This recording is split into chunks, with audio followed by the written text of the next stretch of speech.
45장은 44장하고 연관이 되어 있고 또 44장은 43장, 42장 전부 쭉 연결이 되어 있는 말씀입니다.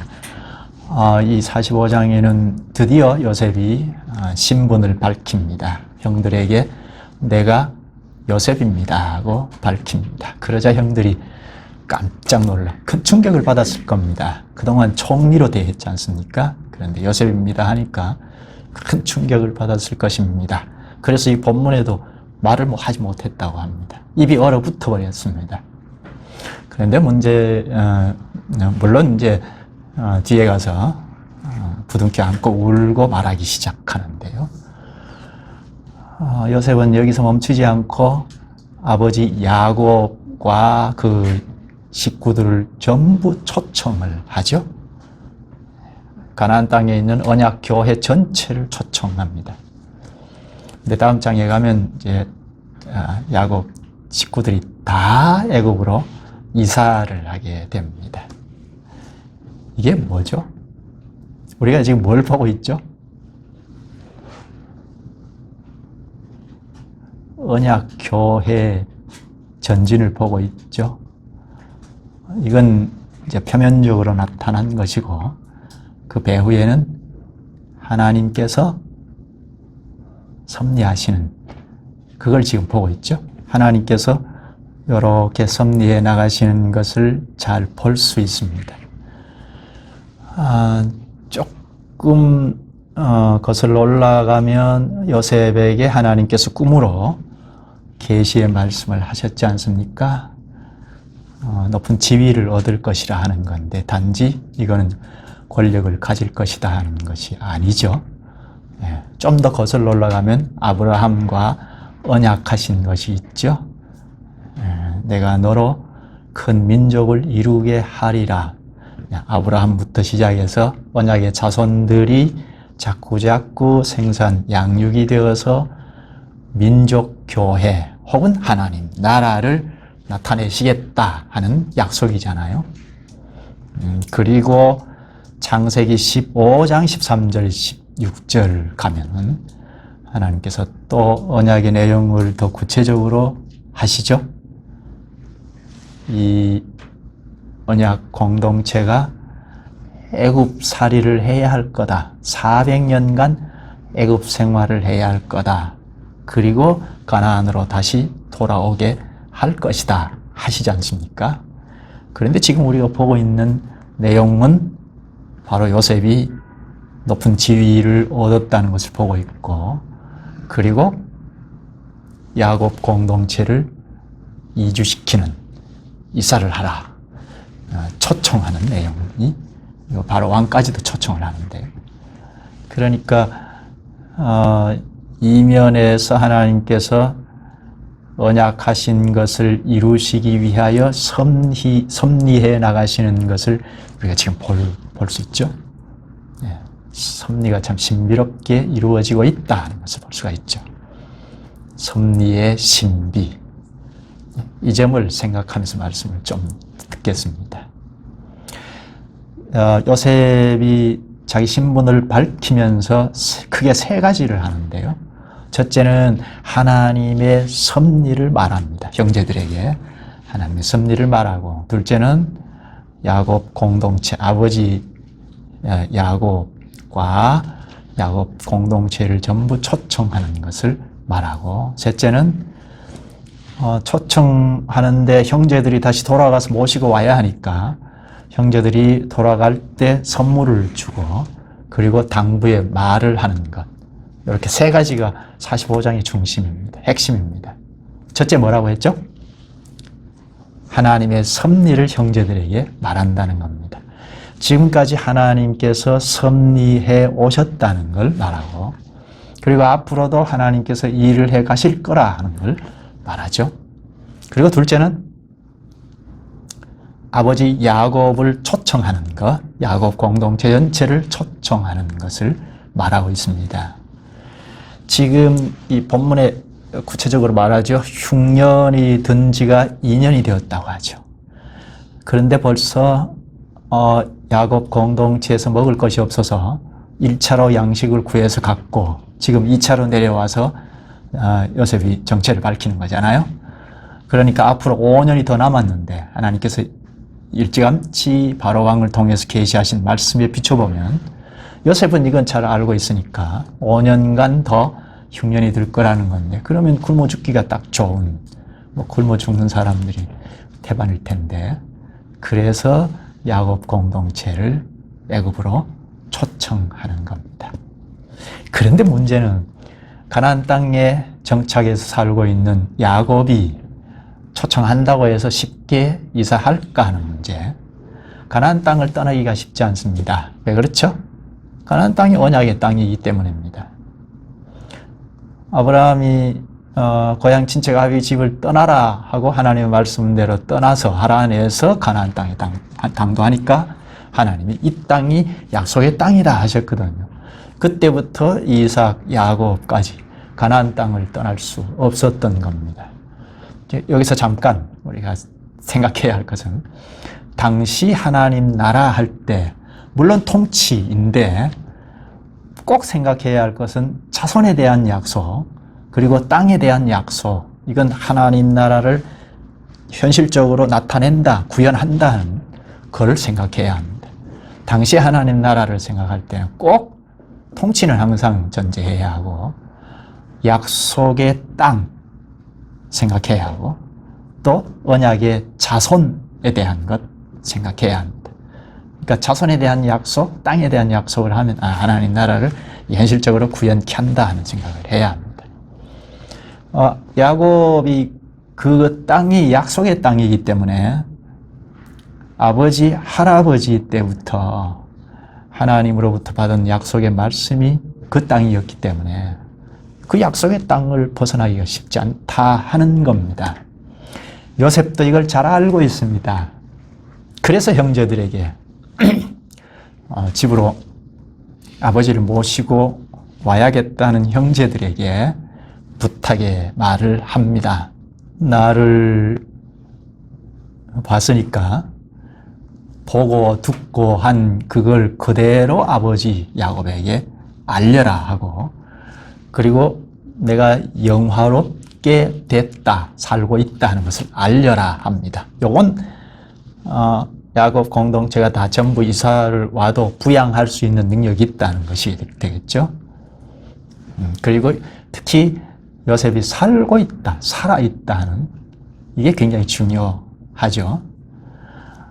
야곱이 요셉이 살아있다 하는 것만 확실하면 안 내려올 까닭이 없죠. 죽은 줄로만 알고 늘 가슴 아프게 생각하고 있었는데, 요셉이 살아있다 하는 것을 들으면 확실히 확인이 되면 당장 내려올 겁니다.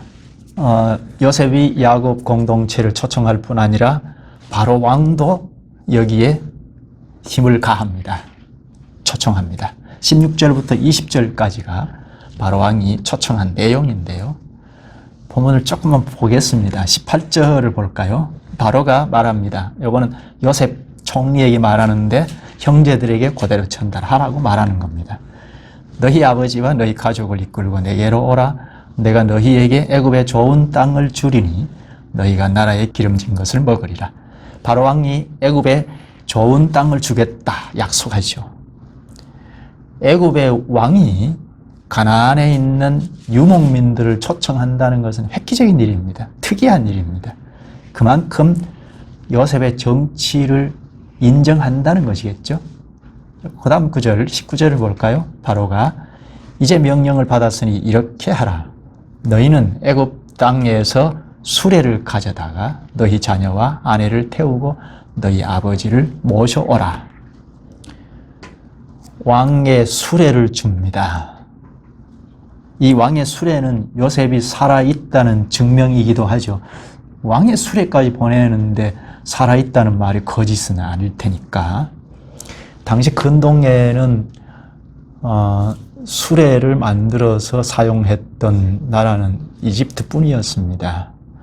그런데 수레를 보낼 정도로 왕이 호의를 베푼 건 총리 요셉 때문이죠. 요셉의 정치를 그만큼 인정한다는 것이고, 그리고 요셉이 살아있다는 증명이기도 하죠. 20절에는 또 너희의 기구를 아끼지 말라. 온 애굽 땅에 좋은 것이 너희 것임이니라. 너희의 기구를 아끼지 말라. 이건 가나안 땅에 있는 기구를 말하는데요. 그냥 그대로 다 두고 오라 합니다. 왜죠? 애굽 땅에 좋은 것이 너희 것임이니라. 야곱 가족들이 애굽에 와서 필요로 한 건 다 애굽 땅에 있다. 마음껏 쓸 수 있다는 거죠. 그 다음에 또 하나 셋째는 요셉이 고향으로 돌아가는, 아버지를 모시기 위해서 고향으로 돌아가는 형제들에게 선물을 베풀고 당부의 말을 합니다. 선물이 무엇이죠? 형제들에게 옷 한 벌씩 다 선물을 합니다. 그리고 막내 베냐민에게는 5벌을 선물하죠. 그리고 거기다가 300세겔을 더 얹어서 줍니다. 은 300세겔을 줍니다. 은 300세겔은 한 30년간의 월급 정도랍니다. 그러니까 대단한 액수를 준 거죠. 그리고 아버지에게는 야곱이죠. 야곱에게는 나귀 20마리하고 각종 선물을 보냅니다. 보내면서 당부의 말을 하는데요. 돌아가는 길에 다투지 말아 달라는 겁니다. 지금 그 요셉과 부둥켜 안고 울고 불고 하면서 화해가 다 됐잖아요. 이제는 다투는 일이 없을 텐데 요셉은 돌아가는 길에 다투지 말라고 당부합니다. 이건 사람이 항상 결함이 있으니까, 다툴 여지가 있으니까.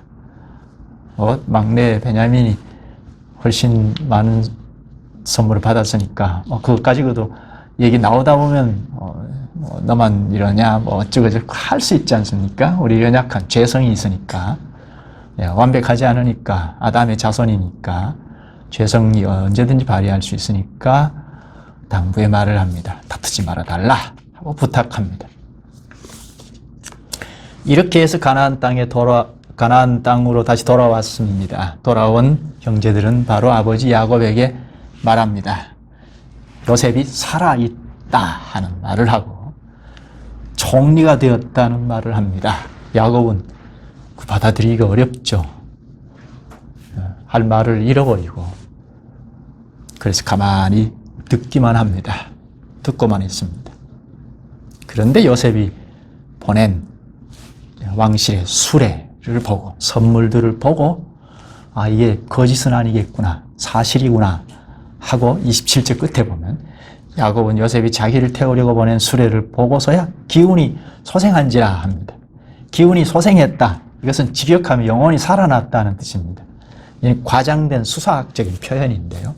그만큼 죽은 줄로만 알았던 요셉을 확인했으니 이제는 야곱이 이보다 더 큰 기쁨이 없을 겁니다.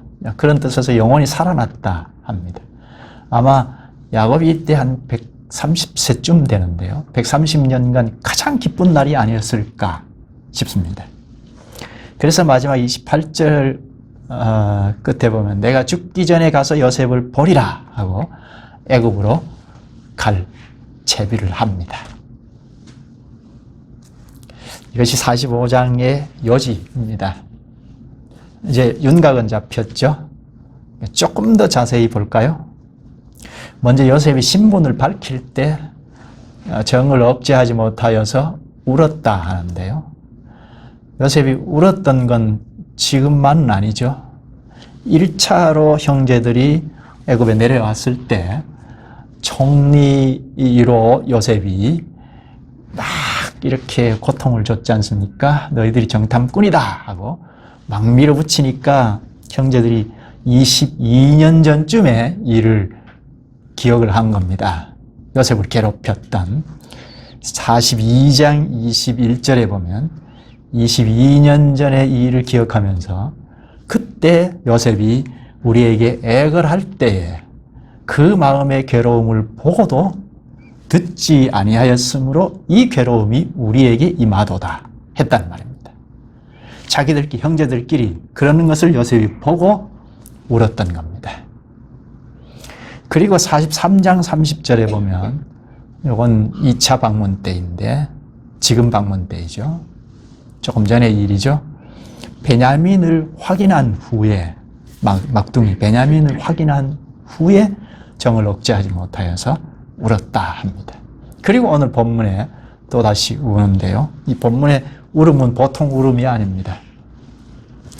자기 목숨을 내놓고 베냐민을 지키고자 한 유다를 보고, 그리고 형제들이 똘똘 뭉쳐서 한 마음으로 막둥이 베냐민과 아버지를 지키고자 하는 그 모습을 보고, 그러니까 확실히 회개하는 모습을 보고 요셉이 감정을 억제하지 못해서 통곡했다고 합니다. 2절에 보면 요셉이 큰 소리로 우니 애굽 사람에게 들리며 바로의 궁중에 들리더라. 감정을 억제하지 못하여 모두 물러가라 하고 통곡을 합니다. 주체할 수 없었던 거죠. 이때는 총리가 아니에요. 옛날 요셉으로 돌아온 겁니다. 보면 3절에 나는 요셉이라 하는데요. 3절 볼까요? 요셉이 그 형들에게 이르되 나는 요셉이라 내 아버지께서 아직 살아 계시니까 형들이 그 앞에서 놀라서 대답하지 못하더라. 나는 요셉이라 하니까 형들이 말문이 막혀 버렸습니다. 입이 그냥 얼어붙어 버렸습니다. 그동안 총리로 대해왔는데 그 총리가 자기들을 가혹하게 하고, 그래서 과거의 일을 돌이키게 하고 하나님이 우리의 죄를 찾아냈다고 생각하고 회개를 거듭하고 해왔는데 그 총리가 요셉이라고 하니까 말문이 막혀버렸습니다. 입이 그냥 얼어붙어 버렸습니다. 그래서 말을 못하고 있습니다. 지금 당장 지옥 가라 해도 갈 판입니다. 사람이 충격을 받으면 그 뇌가 살짝 손상이 됐나요? 그래서 말을 못한답니다. 지금 그런 상황에 처해 있는지 모르겠습니다. 한참 동안 입이 얼어붙어 말을 못하다가 15절에 가서야 형들이 그제서야 요셉과 말하니라 합니다. 그러니까 4절부터 14절까지는 형제들이 한마디도 말을 못합니다. 그럼 누가 말하죠? 계속? 요셉이 계속 말을 이어갑니다. 그 이어가는 말의 내용은 요셉이 하나님의 섭리를 중심에서 말합니다. 하나님의 섭리를 쭉 말하면서 아버지 야곱과 가족 공동체를 빨리 모시고 오라 하고 초청합니다. 그리고 베냐민을 보고 목을 끌어안고 울고, 그리고 15절에 보면 요셉이 또 형들과 입맞추며 안고 우니 형들이 그제서야 요셉과 말하니라. 이렇게 부둥켜 안고 울고 화해하고 그러면서 말을 하기 시작했습니다. 완전한 화해가 된 거죠. 45장의 중심은 하나님의 섭리를 강조하는 거죠. 좀 더 자세히 보면 3절에 나는 요셉이라 하고 형들이 말문이 막혔고 요셉이 말하는데 4절을 보면 요셉이 형들에게 이르되 내게로 가까이 오소서. 그들이 가까이 가니 이르되 나는 당신들의 아우 요셉이니 당신들이 애굽의 판자라. 지금 구체적으로 말하죠. 핵심을 말합니다. 당신들이 나를 이렇게 애굽에 팔았던 자들이다. 나는 당신들의 아우 요셉이니 당신들이 애굽의 판자라. 형들은 애굽에 팔려갔으니까 생사를 알 수 없었는데 바로 눈앞에서 딱 나타났단 말입니다. 그것도 총리로 나타났어요.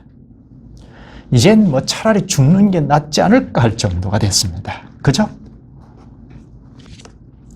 근심하고 한탄하고 있을 때 요셉이 5절에 당신들이 나를 이곳에 팔았다고 해서 근심하지 마소서.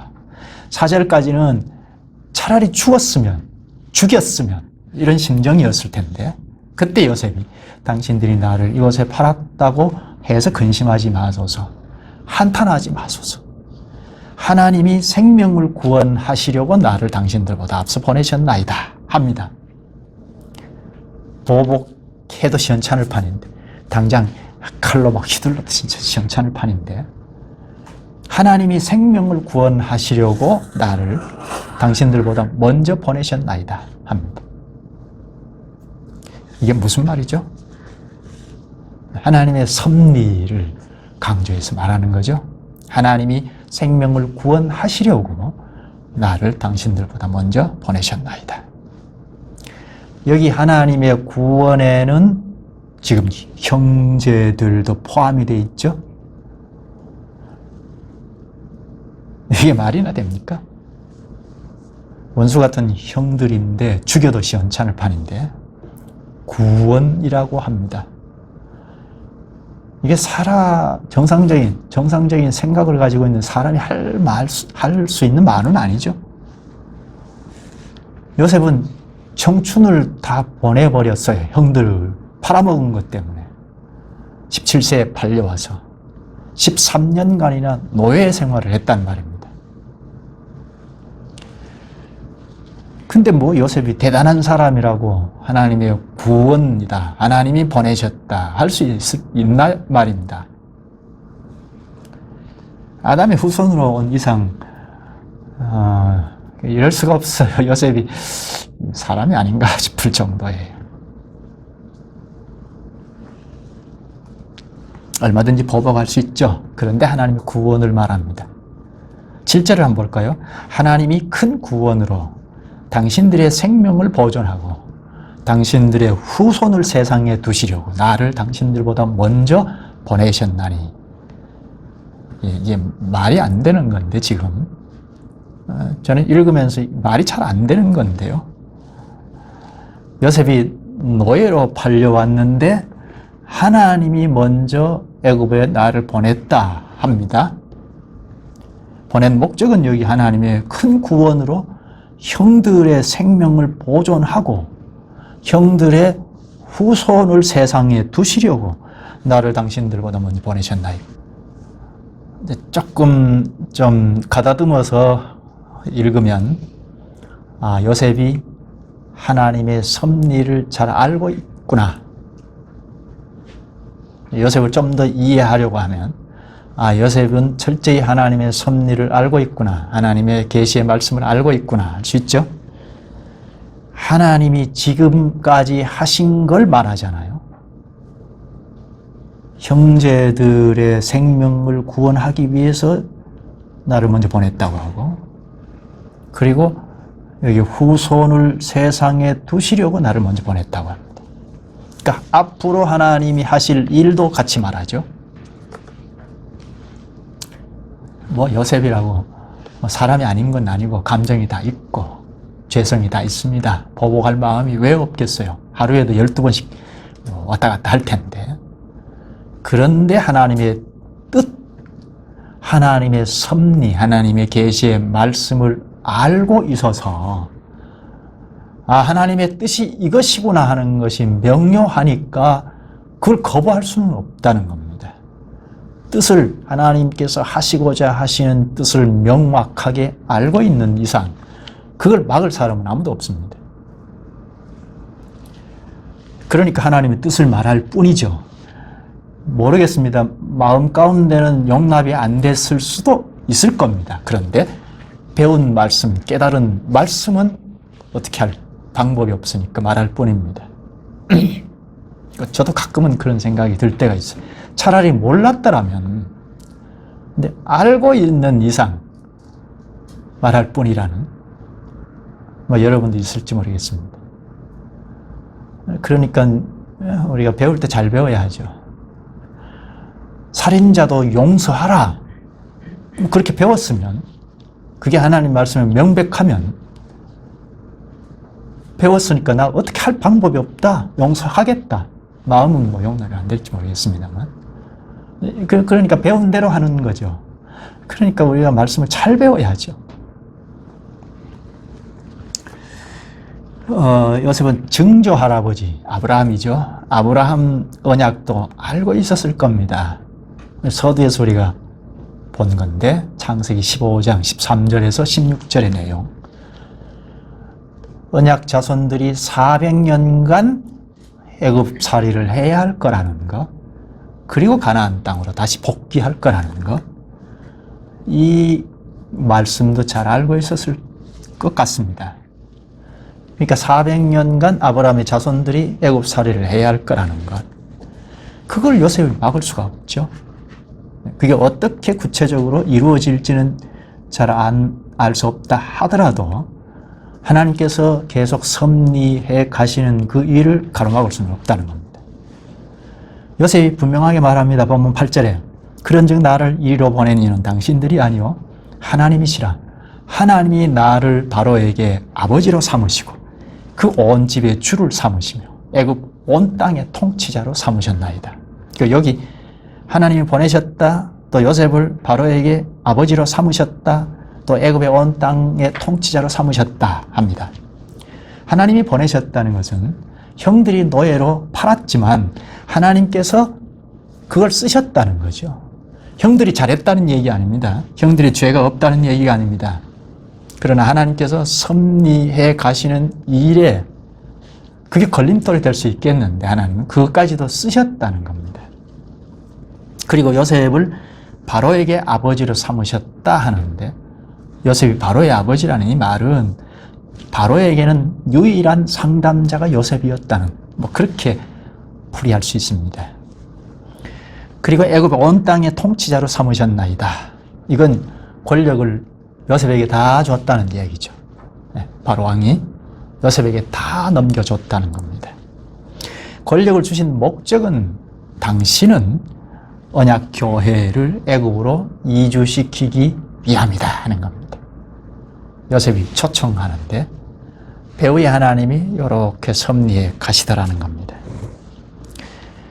형들은 요셉을 죽이려 하다가 애굽으로 팔아버렸습니다. 그냥 삭제해버린 거죠. 가정에서 삭제해버린 겁니다. 이미 죽은 거랑 마찬가지입니다.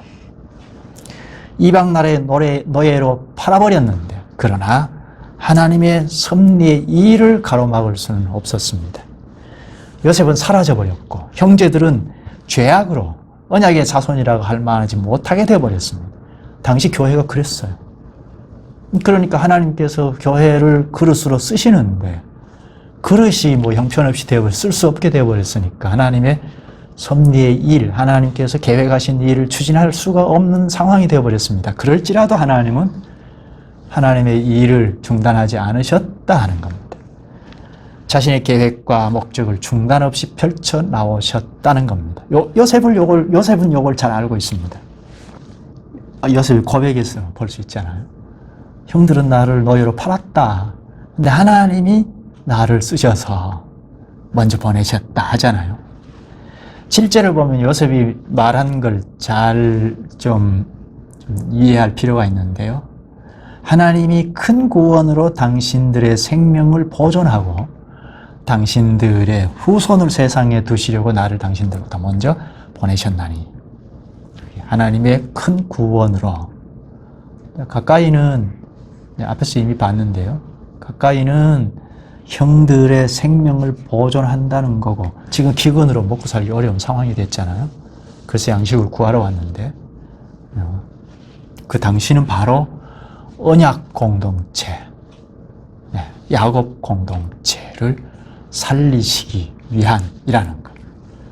하나님이 기근을 쓰신 거죠. 가뭄을 쓰신 겁니다. 그리고 좀 더 나가면 후손을 세상에 두신다 했는데요. 여기 당신들의 후손을 세상에 두시려고 했는데 요거는 좀 더 나가면 언약교회, 국가교회이죠. 국가 형태의 교회가 출범하잖아요. 국가교회를 말할 수 있고 구약교회이죠. 좀 더 멀리 내다보면 그리스도와 연합한 신약교회를 말하죠. 그리고 이때부터 뒤로 거슬러 올라가면 아브라함을 통하여 언약을 하신 거니까 아브라함의 자손들을 세상에 두신다는 거죠. 여기 당신들의 후손을 세상에 두시려고 했는데요. 더 거슬러 올라가면 여인의 후손을 세상에 두신다는 겁니다. 여기 후손, 자손. 뭐라고 했죠, 앞에? 자손, 땅. 이건 다 하나님 나라를 구현한다는 것과 관련되어 있다는 거죠. 이 여인의 후손을 왜 두시는가? 언약의 자손을 세상에 왜 두시는가? 그건 택자들을 불러들이시기 위함이라는 거죠. 결국은 택자들을 연합한 교회, 그리스도의 교회가 영광의 나라에 돌입해 들어가도록 하는 것을 목적하고 있죠. 그런데 여기 우리가 얼른 납득되지 않는 것이 한 가지 있죠. 섭리. 하나님의 섭리. 왜 이렇게 할까 하는 겁니다. 섭리가 무엇이기에 이렇게 원수 같은 형제들까지도 생명을 보존하려 하시는가 하는 겁니다. 시기 질투하고 죽이려다가 못 죽이니까 노예로 팔아버린 이런 인간들이 어디 있나요? 자기 동생을. 이렇게 악한 형제들이 있을까요? 싶은데 형제들을 위하여 요셉이 죽을 고생을 하고 지금까지 살아왔다는 겁니다. 이게 섭리일까? 선을 위하여서 희생하고 죽을 고생을 하고 하는 것은 뭐 탈만하다 할 수 있습니다. 근데 지금 악한 형제들을 위하여 죽을 고생하고 청춘을 다 보내고 고통스럽게 살았다? 이게 하나님의 섭리일까 하는 겁니다. 여기에 하나님의 심오한 뜻이 있습니다. 하나님이 형들같이 악한 사람도 언약을 지키시기 위하여 데려다 쓰신다는 겁니다. 구원하신다는 겁니다. 언약에 접촉해서 그냥 벗어나지 않는 이상 회개케 하셔서 구원하시고 쓰신다는 겁니다. 하나님께서 독생자 예수 그리스도를 십자가에 희생시키셨잖아요. 그건 이 형제들, 같이 악한 자들, 원수 같은 자들, 도둑놈들, 접자들, 거짓말쟁이들, 욕심쟁이 이런 자들을 위해서 희생시키신 거잖아요. 저런 사람은 도무지 구원받을 수 없어 할 사람도 하나님은 그리스도를 십자가에 희생시키셔서 결국 그 희생의 효력을 입히셔서 구원하신다는 겁니다. 우리가 그런 사람 아닌가요? 이사야 53장 5절에 그가 찔림은 우리의 허물 때문이요 그가 상함은 우리의 죄악 때문이라. 그가 징계를 받음으로 우리는 평화를 누리고 그가 채찍에 맞음으로 우리는 나음을 받았도다. 우리의 구원을 위하여 예수 그리스도께서 십자가에 희생하셨습니다. 죄인으로 나서 이 세상을 좋다 하고 이 세상 풍속을 쫓아가던 죄인 우리들을 위해서 그리스도께서 십자가에 죽으셨습니다. 오늘 이 본문의 요셉은 7절에서 말한 요셉의 말은 하나님의 말씀입니다. 앞에서 봤는데 다시 한번 볼까요? 7절을 볼까요? 하나님이 큰 구원으로 당신들의 생명을 보존하고 당신들의 후손을 세상에 두시려고 나를 당신들보다 먼저 보내셨나니. 하나님이 큰 구원으로 이 말은 뭐라고 했죠? 당신은 형제들 야곱 공동체를 구원하기 위함이라고 했죠. 흉년이 들어서 먹을 것이 없는 이런 상황에서 구원하시기 위하여. 근데 여기 당신들의 후손을 세상에 두신다 했는데요. 이건 조금 더 나가면 국가 형태의 교회, 이스라엘 나라, 하나님 나라이죠. 이걸 위해서 세상에 둔다는 겁니다. 국가 교회를 세상에 둔다는 겁니다. 당시 교회가 있어야 택자들을 불러들이실 테니까. 그리고 더 멀리는 그리스도와 연합한 지체들, 교회를 세상에 두신다는 겁니다. 교회가 있어야 어느 시대든지 택자들 불러 모으시고, 교회가 없는 데는 교회를 형성케 하시는 거죠. 당신들의 후손, 여기 후손은 이미 아브라함에게 언약하신 내용입니다. 창세기 22장에 보면 아브라함이 이삭을 바칠 때, 이삭을 바친 후에 하나님께서 언약하시는데요. 내가 네게 큰 복을 주고 내 씨가 크게 번성하여 하늘의 별과 같고 바다의 모래와 같게 하리니. 이렇게 언약하셨어요. 요셉의 고난이 여기 후손을 위함이었다는 것은 장차는 하늘의 별과 같고 바다의 모래와 같이 많은 교회를 위함이었다는 겁니다. 이게 복음이죠. 복음의 말씀을 요셉이 선언한 겁니다. 요셉이 겪는 고난의 과정은 단지 요셉 혼자 겪는 고군분투가 아니었다 하는 겁니다. 하나님께서 일하시는 과정이었습니다. 하나님께서 섭리하시며 과정 속에 있었던 신비한 일입니다. 하나님의 섭리의 신비함은 우리가 속속들이 다 알 수는 없죠. 우리의 지식의 한계 때문이죠. 근데 바울이 그런 신비한 일을 이렇게 말했습니다. 로마서 8장 28절에 우리가 알거니와 하나님을 사랑하는 자, 곧 그의 뜻대로 부르심을 입은 자들에게는 모든 것이 합력하여 선을 이루느니라. 성도들의 일생을 한마디로 표현한 건데요. 하나님의 뜻대로 부르심을 입은 자들에게는 모든 것이 합력하여 선을 이루느니라. 기도하시죠. 자비하신 주님, 죄인 중에 죄인인 요셉의 형제들을 돌이키시기 위하여 기근으로 애굽 총리의 호된 권징을 받게 하시고 결국 요셉을 대면함으로 울고 완전한 화해를 하는, 이로써 요셉도 하나님의 섭리를 말할 수 있는 데까지 가게 하시는 주님, 주님을 잘 배우게 하시오니 감사옵나이다. 또한 당시 언약민을 애굽으로 이주시키시려고 주께서 신비하게 섭리하시는 사실을 오늘 저희에게도 보여주셔서 저희도 배후에서 섭리하시는 신비를 늘 의식하게 하시옵나이다. 예수님의 이름으로 기도하옵나이다. 아멘.